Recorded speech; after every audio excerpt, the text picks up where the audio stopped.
eternal, yet ever new. His advent and His proximity, His mystical leelas and His songs. Every mischief and miracle, a message memorable.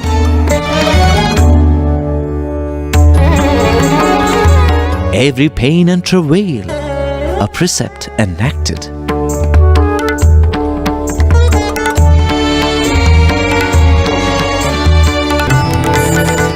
As the bud blossomed to reveal 1,000 petals, it can only be said that the fragrance of the first few years was unique.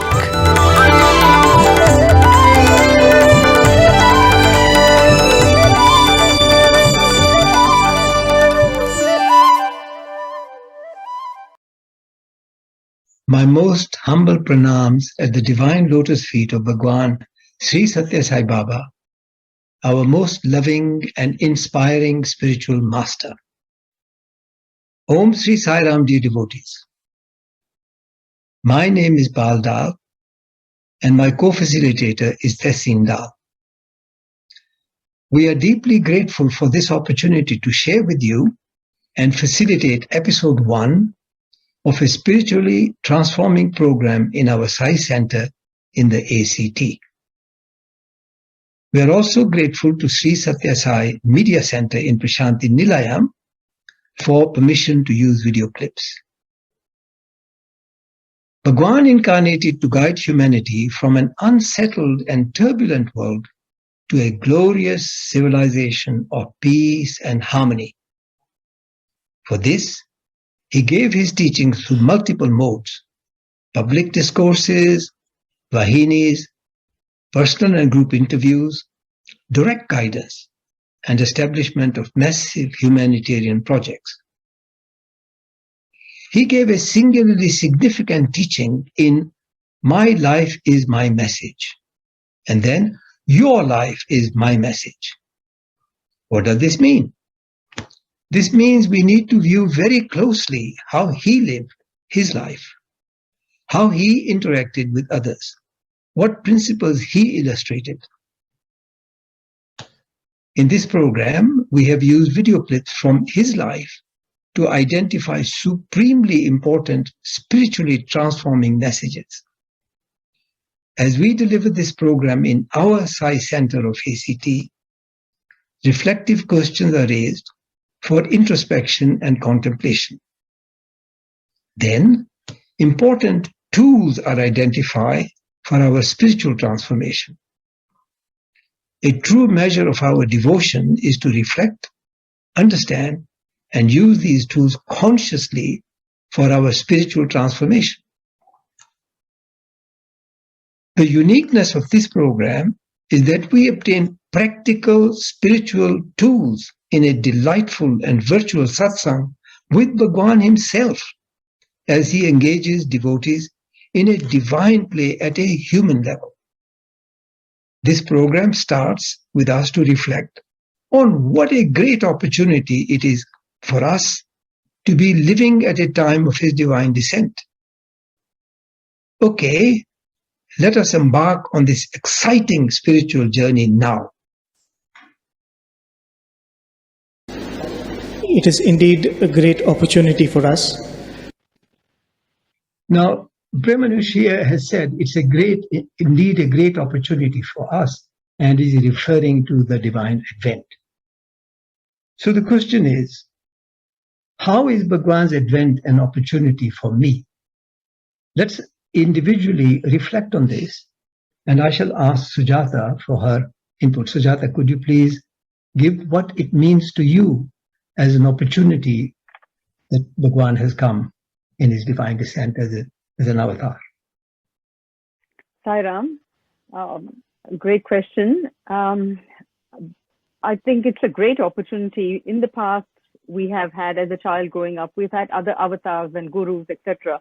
But after coming into Bhagwan's, learning about Bhagwan's teachings, Sathya Sai Baba's teachings, it is so relevant for today's world, and it's easily accessible through all the media and through his videos, and it's happened in our lifetime. So I think it's a great opportunity for our own spiritual growth. For you, for you, right? For me, yes, Right. absolutely, yes. Okay, what about Indrani? Indrani, can you please also give your views on how it is an opportunity for you? Yes, it was an opportunity for me because Swami was living God and walking amongst us, and we were able to learn from him, listen to him, and then Swami lived that life. His life was his message. So we tried to copy that and try to make our lives, have goodness inside to come out and help each other and practice those values Swami talked about. Thank you, Indrani. So it's a great blessing to have a living avatar in our lives. We look at the model he has established in terms of his actions, values, attitudes that we may emulate. We have been witness to the wonders of his love and his leelas, his divine play, and moved by his extreme humility and patience. To me, I also feel a sense of great gratitude that I'm living at a time of a living avatar and actually being able to interact and to see. Okay, that he enables us to go on to a genuine spiritual path. So it's not just in theoretical, but it is in practical terms that we can go on to a spiritual path. The next video is very interesting, and I'd like you to pay special attention to the body language, both of Bhagwan and also of the devotees and the students that he's interacting with. And I'd like you to try and formulate in your mind what kind of emotional contact, what kinds of emotions are going through the minds of the devotees as well as Sri Sathya Sai Baba. So let's have that clip. Swami would say, Anand Balude,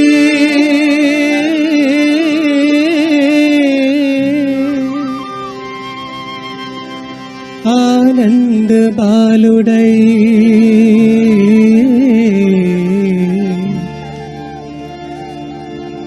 Tanagumputo Aadukonagavache.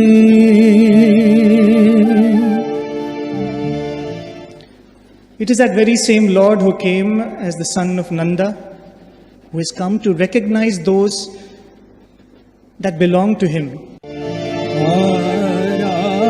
Ramachandrude, Ramachandrudai, Dhanavantulanu kanugonagavache.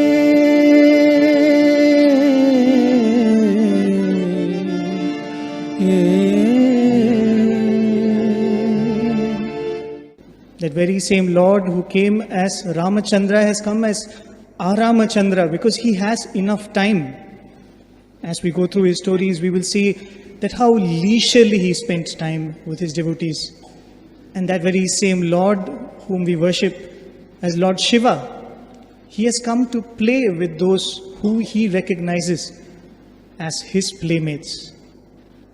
And that Mahavishnu has come as this Vishnu who belongs to this very earth to gather what he considers as his weapons. We have here, he says that he has come to gather his instruments, to play with the playmates and what belongs to him. So the question is, what describes me best? Let's each one of us reflect. And I'd ask Venkat, please, if you can tell us what you feel is how do you describe best your relationship with Sri Sathya Sai Baba, and also give us some reason for your choice. Saram, Dr. Paul and Tyson, and Saram, everyone. Thank you for the questions. Swami meant so many things for me, for my different stage of my life. Though I don't know much about Swami at my younger age, when I came to know at my later life, when I read his teaching and his divinity, I became his devotee. And his teaching, his discourses, his messages made me go through my spiritual journey, and like a mentor. And I developed a kind of companionship with Swami at one stage, and so that means I belong to him. That's what I felt at the time. Also, when I do any seva activities, I also feel I'm his instrument. So spreading his love. So that's what I feel. Personally, Swami meant to me. Thank you very much. So what you have described is a multidimensional relationship with him. Thank you very much. Saga, what do you think? Hi, uncle and auntie and everyone. I would describe myself as his instrument, and the reason for my choice is because this is what I try to do in my daily life.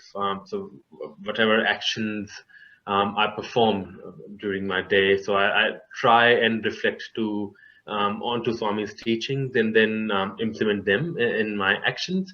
So, which is why I think that is the most appropriate choice for me, or how I see best. Thank you. So, you regard him as your guide, you regard him as your model, and as I said, there's a multidimensional relationship. Now, would you also like to comment on the body language that you saw of these interactions between him and his devotees, and his body language? Sure, uncle. So yeah, from the video that I saw, so yeah, the students and devotees who were around Swami, so you could very clearly see the bliss they were in, the joy they had on their face, looking at Swami. So that was incredible, looking at that expressions on their face, looking at Swami. So this is another boon that he has come to give, the experience of ecstasy, the experience of bliss. Now, actually, the relationship between Swami as divine consciousness, divinity, and us is multidimensional to a level which is unparalleled. In our Arati, we say he's mother, he's father, but we know the whole universe is permeated with divinity. And this is what he has said about himself, that he is a true friend, is Suhrid. Now I'm going to quote from Swami. Swami says, God is your friend, closer than even your mother and father. He exists in the form of self in you. What I am conveying is the simple truth. What greater truth can I give? He is closer to us, as it says in the Holy Quran, than our own jugular vein. That is the relationship we have with Swami. So reflect a little on whether you chose him or whether he chose you. What do you think, Indrani? You chose him or he chose you? Sai Ram, Dr. Paldal. Initially, I thought that I chose Swami in my little mind when I became a devotee of Swami. But after I learned his about his teachings and who he was, because my background is I'm a Buddhist, so learning about God, I realized it was Swami who selected me It was not my choice, really. He's the doer, he's within me, and I'm just his instrument. Oh, thank you. That's a beautiful answer. Now, I think we can define our relationship with divinity, with Swami, but really what we need is to reflect also on how authentic is that relationship. That it is not just lip service that we are paying, but that we are coming from a ground of authentic commitment to that relationship.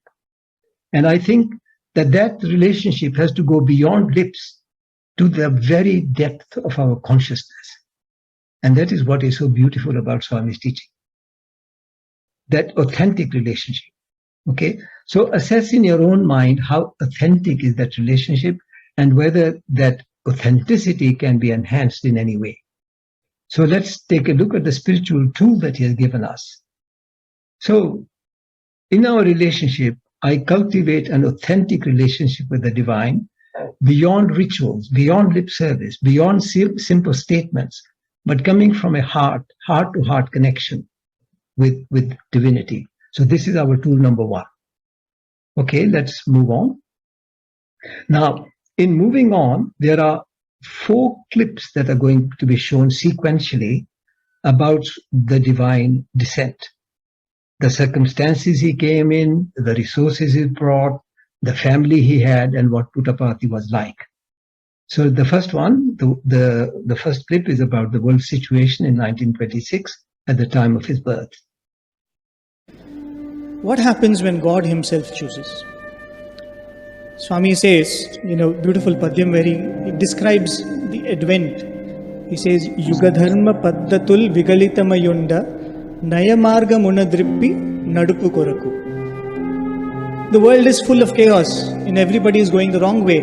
To correct them and to bring them on track, God comes. Lokambulella kallolamai chediyunda nishkalmashamu chesi nilupu koraku. To clear this world of all the impurities, God comes. Durmarga vartanul trulluchununda sadhu samrakshana solapu koraku. Where everybody so easily goes into paths which are impure, which are wrong, God comes to establish goodness. So that Lord who comes, these are the tasks he has laid for himself. What are the choices that he made? What were the places that he chose? What was the time? We spoke of what time would you choose. What was the time the Lord chose?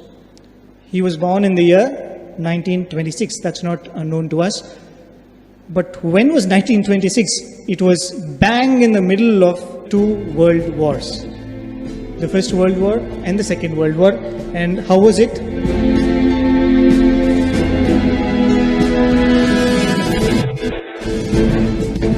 People had most insecure lives. There was no access to basic necessities even in some of the biggest cities in the world. And that was the most chaotic of times. In such a situation, the Lord decided to incarnate. Okay, the next video is about the resources to which he was born. And then, how much resources did he bring? When Swami's button from the shirt fell, he went to a nearby cactus plant, broke the thorn and pinned his shirt. He had only 1 pair of clothes. And what would he do after he returns from school because the clothes are soiled? He drapes the towel around himself, takes out his shirt and shorts, washes them, waits for them to dry. Can you believe it? The avatar, the Supreme Lord, waiting for clothes to dry because he has no other clothes to put on. And then he would take a metal pot, put embers in it, and iron the clothes, and then wear them on. He could barely eat 2 square meals a day. That was the kind of resources he chose. You can see it in the pictures. You see that black hole over there? That black hole over there is actually the shop that Swami's father owned. The shop which would sell little matchboxes, little things for daily use. This was how Puttaparthi was. You can see the residents. They are washing their vessels in a puddle on the road. When it would rain like this, it was a time to wash vessels outside. And this photograph, for your information, has been taken in the 1960s. You can only imagine the 1920s. This was the central temple. The Satyamma Gudi that you see today, this was how it was. So it was in this kind of absolute lack of resources that the Lord chose to make his advent. Okay, so we have seen the resources. Let's take a look at the social status of his family. And what about the choice of a family? You have to choose an influential family. You can understand how insignificant the village itself was. The pictures show that. In that village, in that insignificant village in the district of Anantapur, in a family which was not significant even in the village, the family which Swami was born into is called the Bhattarajus. They are the ones who are known for teaching the people the stories of the Ramayana, Mahabharata. The grandfather, Kondamaraju, he was the one who would play the role of Lakshmana in most of the plays. He was, of course, a very saintly person. People respected him for his saintly nature. This is Swami's father, Pedda Venkamaraju, and this is the mother. I mean, the pictures speak for themselves, don't they? How simple were they? And this was the father's house in Puttaparthi, and this was the house of the mother in Karnataka Nagepalli, which is just across the Chitravati river. There was nothing important about the family, and if the family spoke up, or if anybody from that family spoke up, not even the people of the village might listen. And he chose to be born in such a family. Okay, we have seen now the social status of Bhagwan's family.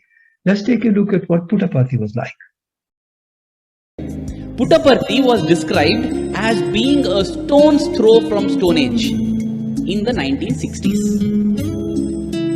You know, in India there are two kinds of maps that are prepared. One is a geographical map which points out important cities, towns and villages.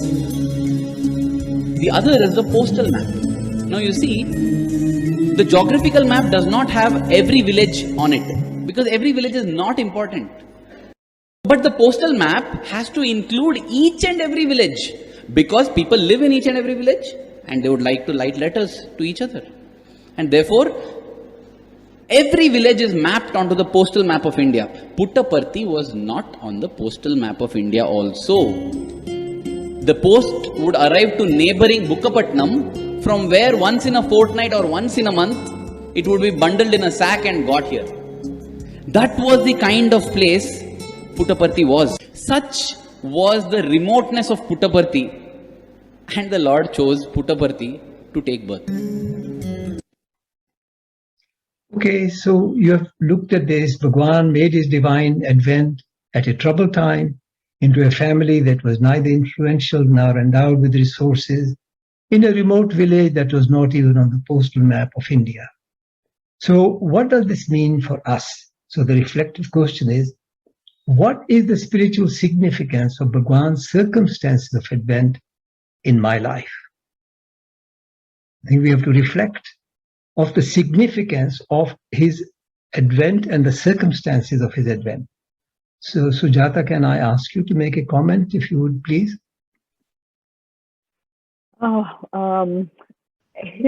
His advent in the village that he was born in, and the circumstances that he was born in, for me, I think it shows that as an avatar, he has come in with nothing, and he has given so much to the world. And from that, I think the message he's trying to give me, is that we shouldn't worry about the obstructions in our life. And if we truly wanted to achieve something, we just need to believe in that and work for it, and not worry about the adversities that we face. Put our faith in Swami, in the God, in that spiritual energy, and work hard for it. Is the message that I get from. Thank you very much. That's a beautiful answer. What about Sandy? Sandy, would you like to contribute? Sairam, yes. Whatever is given there is basically at the physical level for the worldly life, and for the spiritual significance of that is the material things, or the location or the family standing, or those are irrelevant. when it comes to spirituality. That is what I think it is relevant to me, because for spirituality, those things don't matter. Thank you. Thank you. I think that that's a very important observation, that there is a disconnect between material prosperity and happiness and the bliss that we can get from spirituality. And Swami has clearly indicated in this message that he gives through his advent that we can face adversity with strength and courage, like Sujata has said, but at the same time, we do not get overwhelmed with our circumstances. I mean, those circumstances under which he came are pretty overwhelming. But the message is that we can't be overwhelmed by that. And we know that even, voluntary poverty is being practiced. We know that a Buddha, for example, Lord Buddha, he left his kingdom and became a monk because he could not find joy and permanent happiness in material wealth. And we know that Christ was not a very wealthy individual. He was a carpenter. Shirdi Sai too lived a life of voluntary poverty. Ramana Maharshi left his home. Guru Nanak gave up the world. His father's shop, he just gave things away to people who required them without asking for money. So I think that there are messages that in this voluntary poverty and the disconnect between comfort of worldly happiness versus divine bliss. This is not to undermine worldly comfort, that is necessary too. But the other message that he gives is that human dignity is not robbed by poverty. And then another message is that divinity is everywhere. No matter how remote a place, even if it is not on the map of the world, it is still a place in the heart of divinity. So that is the very important message. So let's look at the spiritual tool then. Oh, okay, we'll come to the spiritual tool in a minute. This video is about he came with nothing, asked for nothing, achieved everything. Let's start the video. But when the Lord chose to come down, when he is in the midst of us, he says, I am not going to come with wealth. I am not going to come down with influence. I am not going to come down with a high pedigree, like what we thought it is very important. He says, I'm going to come down with things which are most essential, which all of us have forgotten. He says, I will come down with nothing. I will seek nothing from anybody. I will not ask anything from anybody, but I will achieve everything.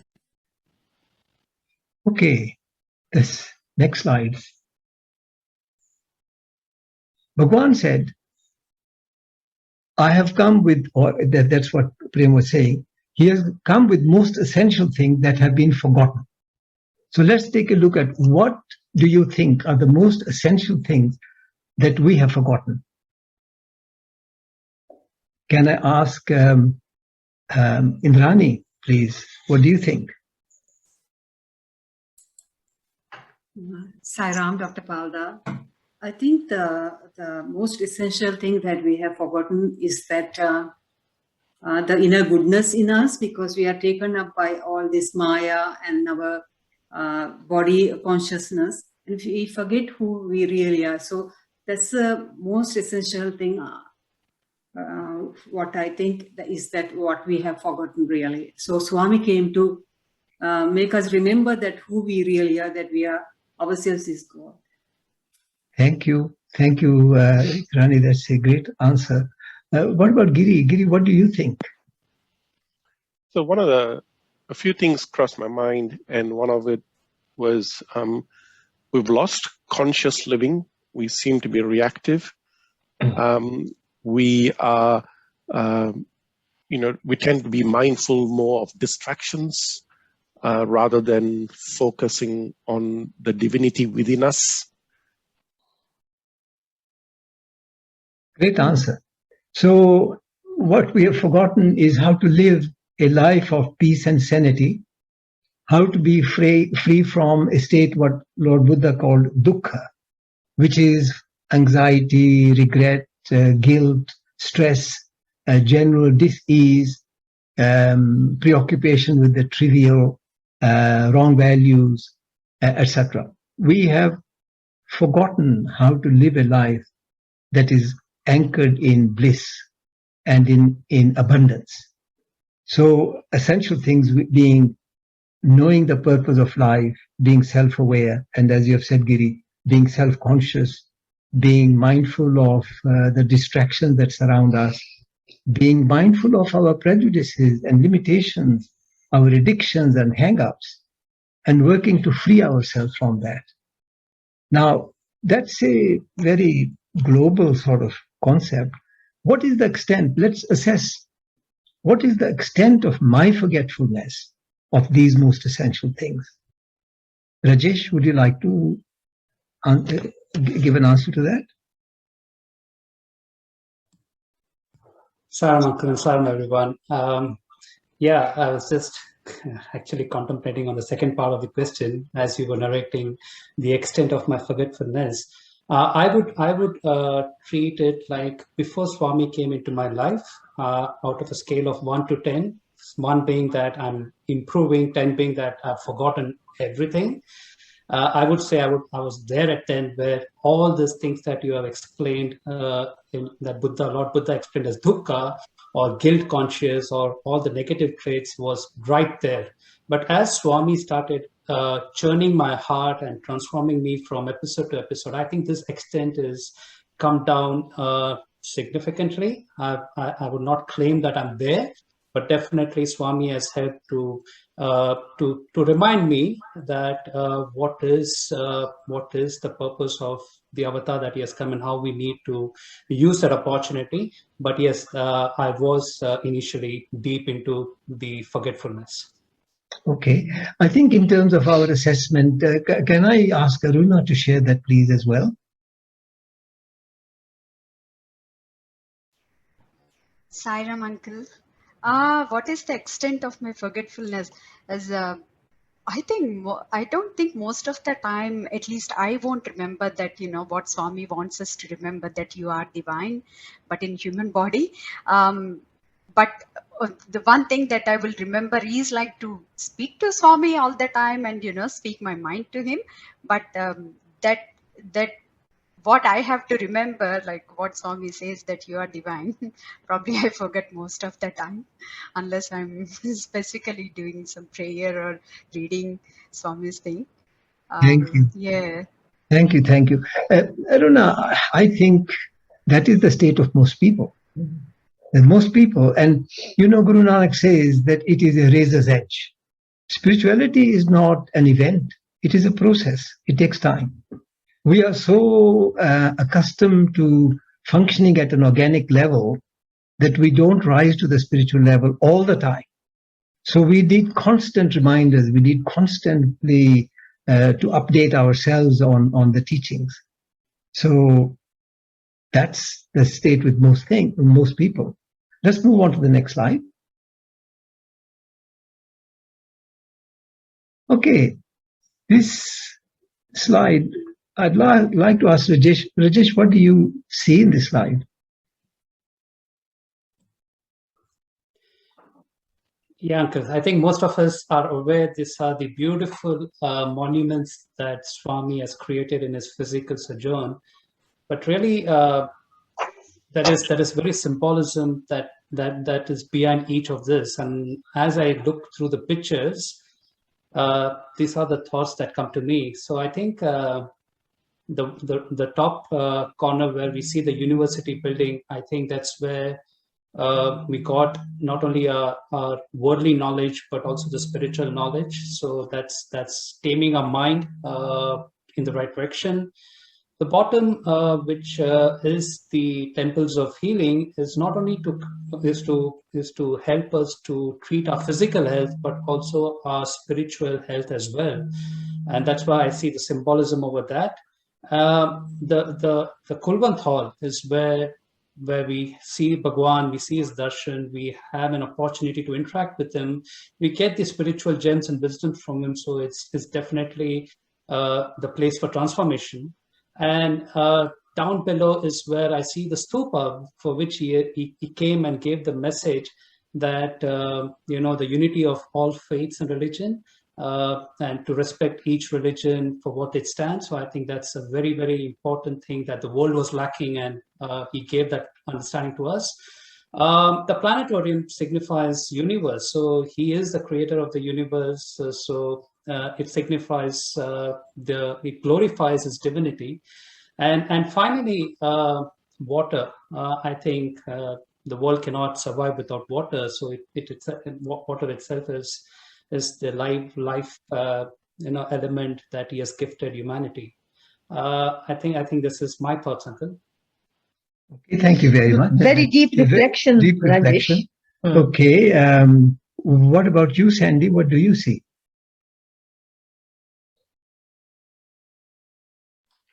Sairam, yes, I would see it like the concept of unity, purity, and divinity, because we can see the unity of faiths in the stupa, and then for the sustenance of their life, he is giving water, and also to maintain the body, he is giving the hospital and all the super specialty hospital and all that, and to enlighten our inherent divinity, he has given the mandir and the programs and his teachings and everything.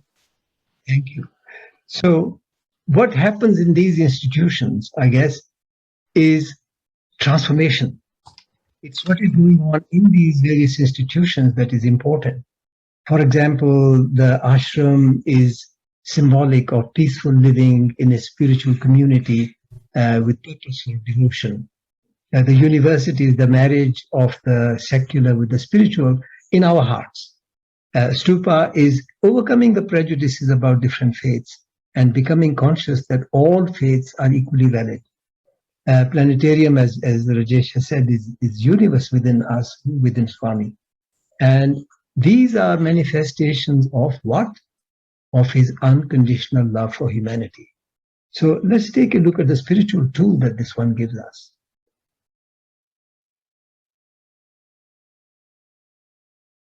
So the spiritual tool, the most essential thing that we have forgotten, all this business of self-conscious, of unconscious living, we don't love ourselves enough. All the prejudices, all the happenings in our very busy mind is because we don't love ourselves. And all the interactions we do have are not permeated with love. So let's say that Swami is an exemplar who has given us a tool, and the tool is, I foster universal unconditional love. Now, I appreciate that it is not possible to have strictly universal love or totally unconditional love, but we can go on a path to try and cultivate that in our hearts. And that's our spiritual tool that we can use over the next weeks and years to progressively get more and more loving. Okay, let's move on. Now, Bhagwan transformed a remote village into a thriving community with modern facilities, university, state-of-the-art hospital, schools, planetarium, mandir and ashram. And he commenced water project, Grama Seva, to uplift humanity. Sujata, would you like to make a comment on this? What does this signify to you? As Rajesh was talking earlier and describing those beautiful monuments that Swami has created, I was just thinking about that and actually applying it to another aspect of ourselves.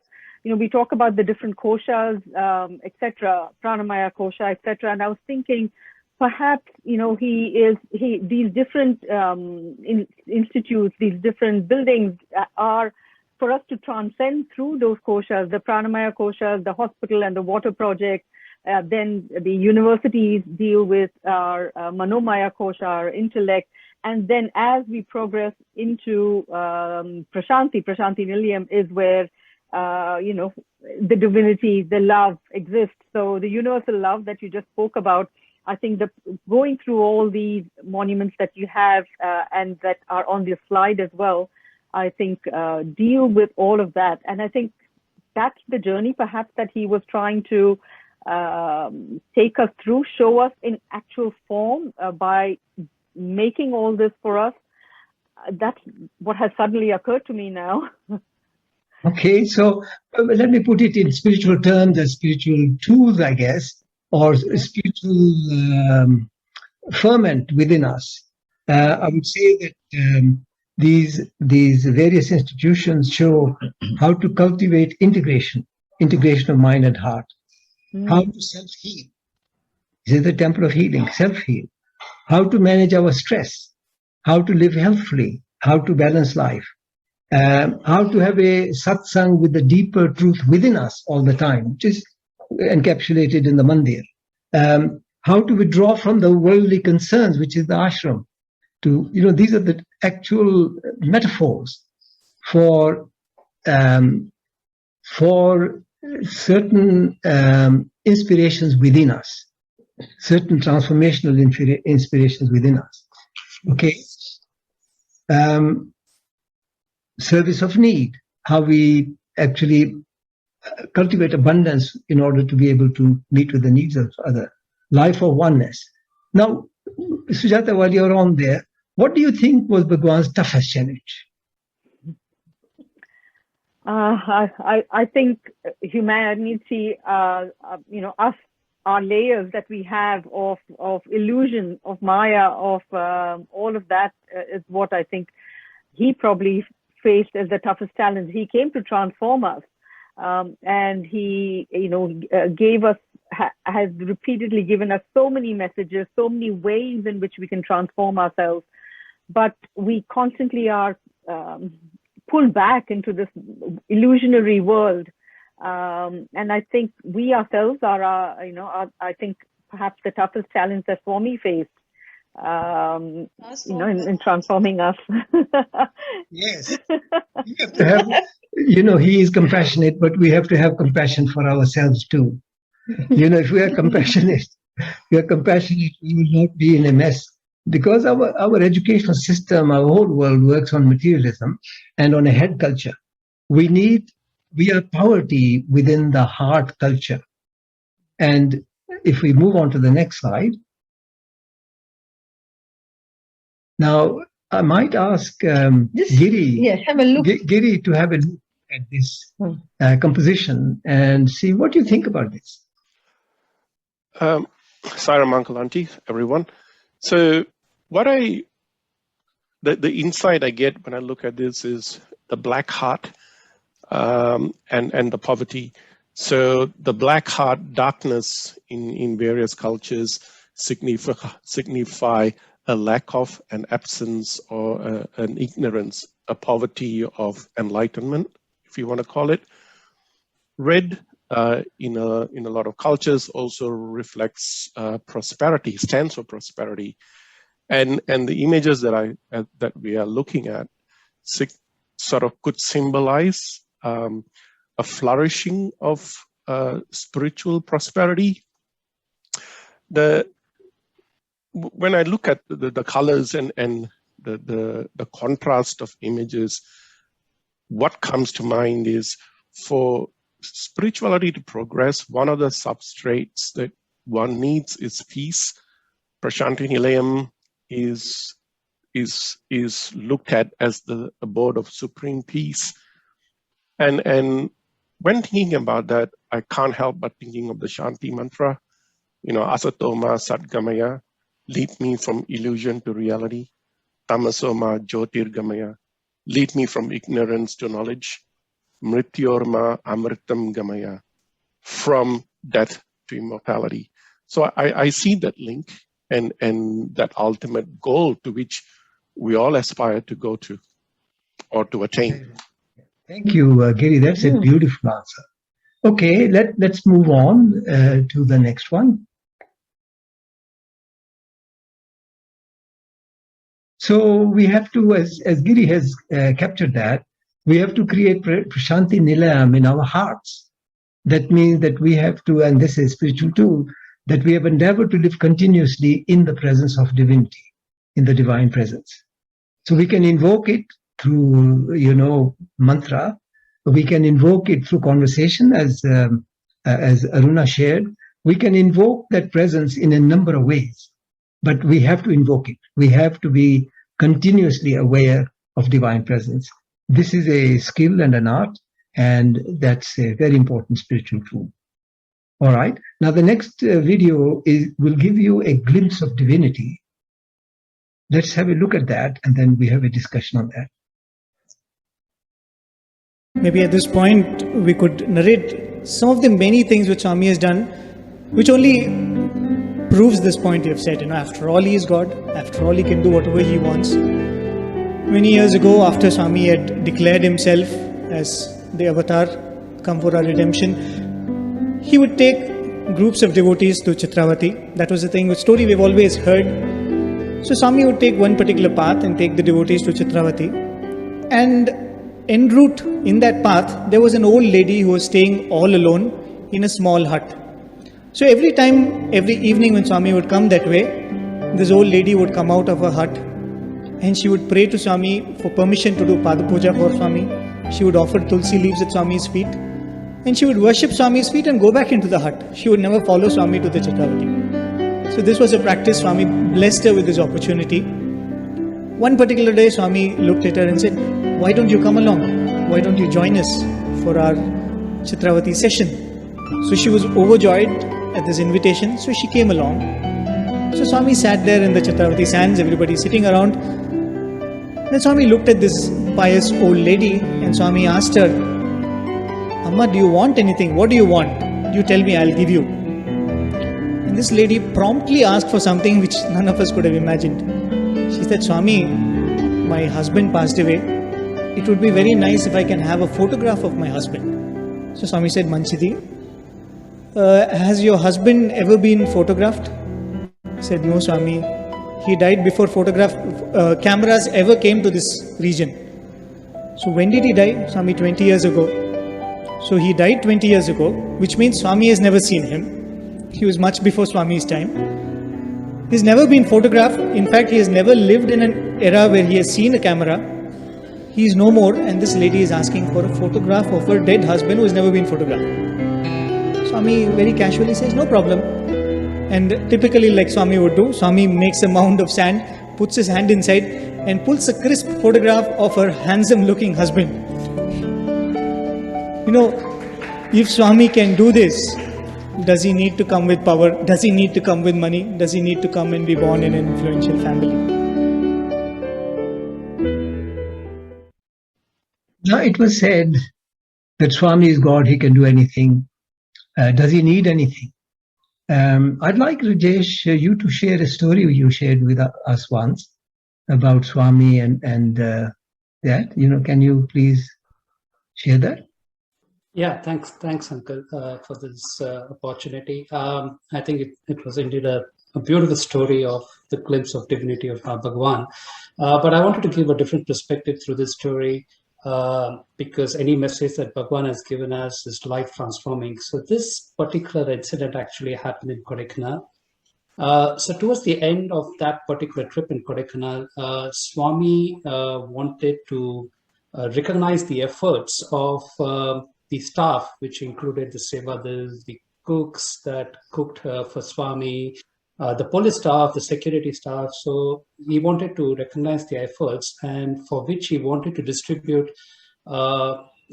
clothes as well as an envelope with cash in it to be used for stitching those clothes. So this is what he wanted to give them. So he called one of the professors and he asked that how many staff is there. So he indicated to Swami that there are around 200 staff who are taking care of Kodaikanal and Swami's trip.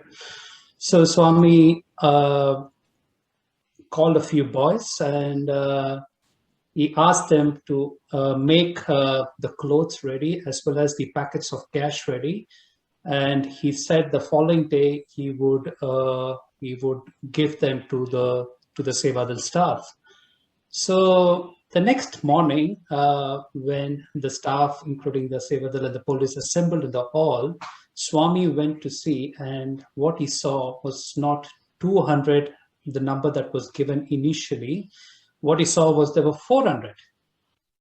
Now, at times Swami throws this Maya, and Swami comes out of that room very, very surprised. Divinity knows everything, but he came very surprised to this group of students. He organized the clothes and cash and say, "Oh, so much of staff, so many people are there." So they realized that they didn't give the correct number to Swami. They said, "Yes, Swami, there are 400 people sitting there." Swami said, "Oh, okay. Go to the room where they had stacked up all the clothes and see if we have enough clothes to give to the balance 200. So, and he also said that he's going for darshan. So it was darshan time. He said, "I will come back from darshan and then I will start distributing the clothes and the packets of cash." So the boys got into that room and they quickly organized the clothes which were there. But what was lacking was they did not have the cash to give to the group. So by the time when Swami came back, he was holding the bunch of letters that he had collected from darshan. And he was looking towards this boys who seemingly were a bit concerned. So as he approached one of the boys, an envelope from the bunch of letters that he was carrying fell. So this boy picked up that envelope and gave it to Swami. And then Swami said, no, just open that envelope. And when this boy opened the envelope, what he sees was extreme excitement, extreme thrill, because what was there in the envelope is cash. And this boy and the other boys who were organizing were deeply concerned they didn't have enough cash. So out of excitement, he said, "Swami, there is cash in this."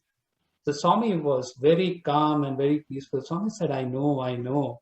He said, go and make the balance packets of cash for the remaining 200 people, and I'll start the distribution in a couple of minutes.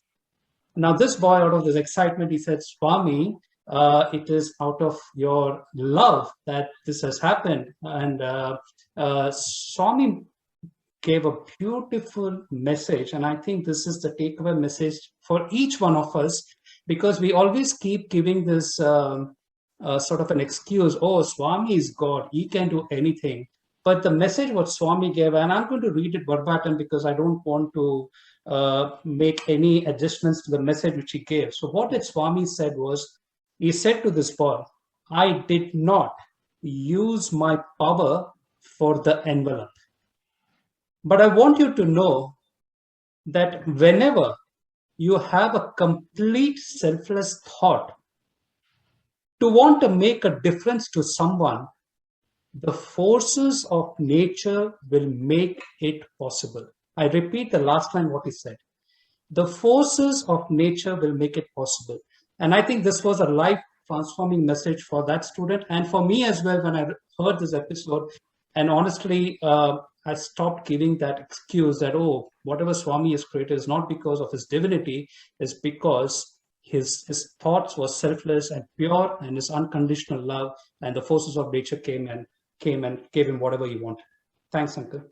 Thank you. Thank you. I think what we are saying is that Swami came us to empower us, not to disempower us. And our empowerment is in the realization that we have capacities, and if we trust the universe, and if we have pure heart, and if we have pure intention, then the universe will come to our assistance. That is the message that I get. Okay, let's move on. So remember the interaction between Swami and the lady, and he produced the photograph. What do you think about that interaction between Bhagwan and the pious lady? And Sagar, can you give us your views? What do you think? Brief ones. Yes, we have. Yes. Sure, Uncle. What I think of that conversation is it was that lady's faith in Swami. So she knew the fact that her husband was never photographed in past. There were no cameras back then, but still that faith she had for Swami actually made her ask Swami for that. And then, again, Swami also kept that faith alive, and then by creating that photo for her. So that is what I take from that conversation. Swami has said that my miracles are my drawing cards, my visiting cards type of thing, that people are attracted, so they come to me to get what they want so that I can give them what they need. Okay, so that's one interpretation of it. Okay, now what do you think? What would you ask? What would you ask if Swami said to you, what do you want? Sandy, what would you ask for? Yes, it will be a hard thing to think about when immediately Swami asks, but what I would ask him is to ask him whatever he thinks what I need to give it to me. Okay. Okay. Many people go to Swami asking for, job, marriage of son, daughter, worldly materials, business success, their worldly challenges, depression, loss of a relative or something. They go for consolation. But if he asks you, what do you want? And if you trust that he knows everything, then what Sandy has said is a beautiful answer. If somebody could turn a question into another question, Swami says, what do you want? You say, what do you think I need?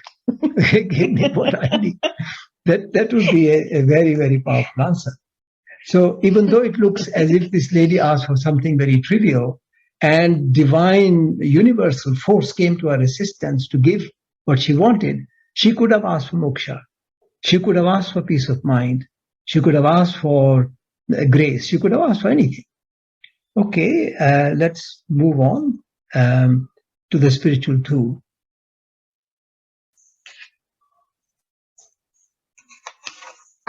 So in this, in our asking Swami, we have to be aware of our spiritual objective. Now, as I said before, spirituality is a journey. It's not an event. And our needs keep changing with respect to our objectives are. So if we are very clear about our objectives, then we are not vague about our spiritual practice. Generally speaking, we are vague because we get into a rut, we get into a habit of, going to the bhajans and doing namasmarana and so on, but not with a full, absolute burning heart to get that objective. But if we are constantly aware of our spiritual objective and we put every effort into it, in other words, what they call burning desire for that objective, then it is easier to get to that objective. So that we have to cultivate this. So this is our spiritual tool. Okay, let's move on to what divine perspective is. So Bhagavan says, you consider yourself a speck in the universe. I consider the universe a speck in me. What is the application of this for me? Well, quantum physics, neuroscience supports this. And I'm going to quote from Swami. He says, people think that the world is separate from them. The entire universe is in the heart of each individual. The universe is a manifestation of the divine, which is within the heart of each individual. These are Swami's words taken from his discourse. Okay, just remember this, the universe is within you. The universe is within us. Okay, now the next one is a beautiful bhajan. I don't want to hold you back from that. Let's get going on that.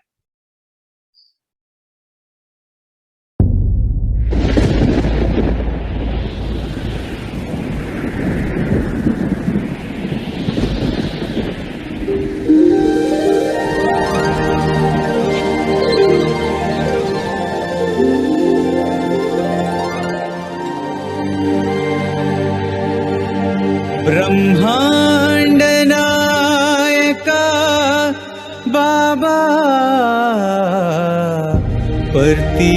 पुरीश्वर बाबा।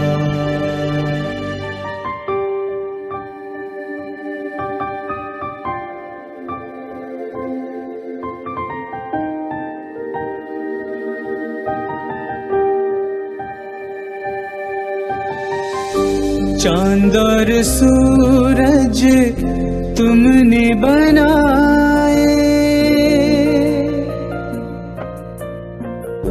नदियां सागर तुमने बनाए, नदियां सागर तुमने बनाए, ब्रह्मांड नायका बाबा, परतीपुरीश्वर बाबा। Wow. Okay, so this brings up almost to the close. We have looked at the reflective questions, and let's summarize quickly. Let's have the next slide. That shows the reflective questions. How is Bhagwan's advent an opportunity for me? What describes me best? My relationship with Swami, and what is the reason for my choice? The spiritual tool is I cultivate an authentic relationship with the divine beyond rituals. Okay, next one. The second reflective question was, what do you think are the most essential things that have been forgotten with which Bhagwan incarnated? And what is the extent of my forgetfulness of the most essential thing? The spiritual tool is most essential thing that we have forgotten are self-awareness, and I foster unconditional universal love. Okay, let's move on to the next one. All these things, Swami transformed a remote village into a thriving community, etc. The reflective question was, what is the inner significance of the birth statement for me? What do you think was Bhagwan's toughest challenge? The spiritual tool is create the Prashanti Nilam in our hearts and endeavor to live continuously in divine presence. And the last one, the reflective question was, what do you think of the interaction between Bhagwan and the pious lady? If the Bhagwan asks you, what do you want? What will be your response? The spiritual tool is, I am constantly aware of my spiritual objective. Okay, this brings us to the close of this program. This is an offering at the divine, holy foot lotus feet of Bhagwan from the Sai Centre of ACT. And I hope that this episode 1 has been of value to the viewers. And I pray that he continues to give us wonderful insights through this program. We are very, very happy to share this with the rest of the devotees in Australia. Thank you very much. Sai Ram. Sai Ram.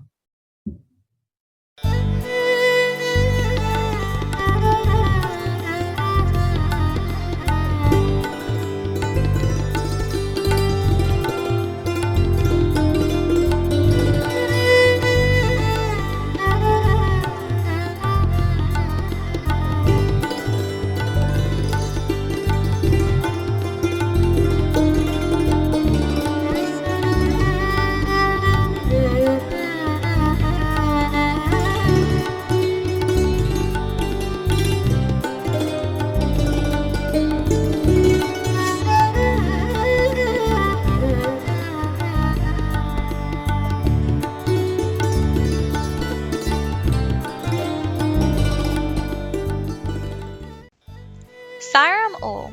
Just a reminder, we are now live on YouTube and Facebook.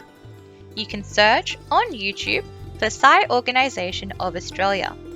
Please subscribe to the channel and click on the bell icon to receive updates and reminders of our upcoming inspirational programs.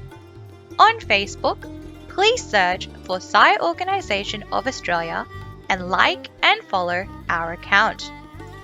Please visit our website on sai.org.au